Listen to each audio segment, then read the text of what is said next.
دنیش صاحب چیئرمین صاحب بہت بہت شکریہ. پہلے شہادت حسین عوان صاحب ذمہ داری انجام دیا کرتے تھے, ان کے ناتواں کندھوں پر تھی. اب تارڑ صاحب کے ناتواں کندھوں پر جوابات کی ذمہ داری ہے. تو میں تارڑ صاحب آپ کی توجہ, جو شہادت حسین عوان صاحب نے کہا تھا کہ کتنا نقصان ہوا ہے, نقصان تو آپ نے واضح لکھا ہوا ہے, مگر کیا ہے الفاظوں کی ہیر پھیر. سر 2022 اور 23 میں جو ریلوے کا ریونیو ہے وہ 63 ارب روپے ہے, اور جو اخراجات ہیں وہ 110 ارب. تو نقصان کتنا ہوا؟ 47 ارب. تو شہادت حسین عوان صاحب کی بات تو صحیح تھی, تو اس کو الفاظوں کے ہیر پھیر میں کیوں آپ لوگ نے الجھایا ہوا ہے؟ آپ سیدھا سیدھا کہیں کہ 47 ارب روپے کا نقصان ہوا ہے. تارڑ صاحب یہ تو ایک معمولی کلاس چارم کا فیل اسٹوڈنٹ بھی بتا سکتا ہے سر. یہ ریلوے والوں کی نااہلی ہے. نہیں سر, یہ میرا کوشچن ہے کہ انہوں نے یہ نااہلی کیوں چھپائی ہے.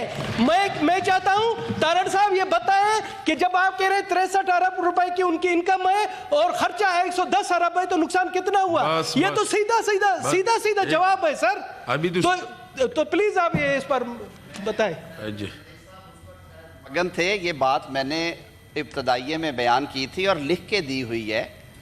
ہم نے یہ کہا ہے کہ پچھلے سالوں میں دوبارہ ریپیٹ کرتا ہوں, پچھلے سالوں میں ریلوے کی آمدن 20 ارب کے لگ بھگ رہی ہے, وہ بڑھ کے 63 ارب ہوئی ہے پچھلے مالی سال میں, جس کی وجہ سے خسارے میں کمی آئی ہے. لیکن جیسے میں نے پہلا عرض کیا کہ اگر ایک ادارہ جو ہے اس کی ٹوٹل جو ہے بجٹ وہ 100 روپے کا ہے, اس میں سے اگر 68% روپے آپ تنخواہوں اور پینشن میں دے دیں گے اور باقی آپ تقریباً 24 روپے پیٹرول, ڈیزل اور کوئلے کی خریداری کے لیے دے دیں گے, تو پھر آپ کے پاس کیا بچے گا؟ آپ کے پاس ریپیئر اور مینٹیننس کے لیے بچیں گے 5 روپے, اور دیگر جو کہ آپ نے نئی بوگیاں ڈالنی ہیں, نئے انجن لے کے آنے ہیں, نئے ٹریک بچھانے ہیں یا ان ٹریکس کو امپروو کرنا ہے, اس کے لیے بچیں گے 3.5 روپے. تو یہی میں نے عرض کی تھی کہ یہ بڑی کمپلیکس ہو گئی ہے صورتحال.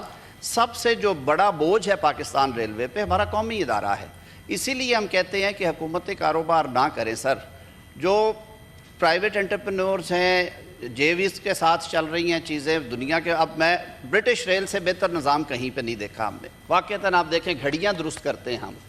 اوور دا ایئرز 90% جو ان کے آپریشنز ہیں وہ پرائیویٹائز ہیں. وہاں پہ ورجن اٹلانٹک بھی آ گیا ہے, وہاں پہ بلو لائن والے بھی آ گئے ہیں, باقی بھی آ گئے ہیں. ہم نے بھی تجربے کیے 2-3 جگہوں پہ, وہ ٹھیک رہے. بزنس ٹرین تھی, فاسٹ ٹرینز کے لیے لوگ بڈ کر رہے ہیں. ہمیں ٹریکس امپروو کرنے کی ضرورت ہے. بہت بڑا نیٹ ورک ہے, انفارچونیٹلی ہم اسے سنبھال نہیں سکے, اور یہ کہانی 76 سال کی ہے, یہ ایک دن کی نہیں ہے سر.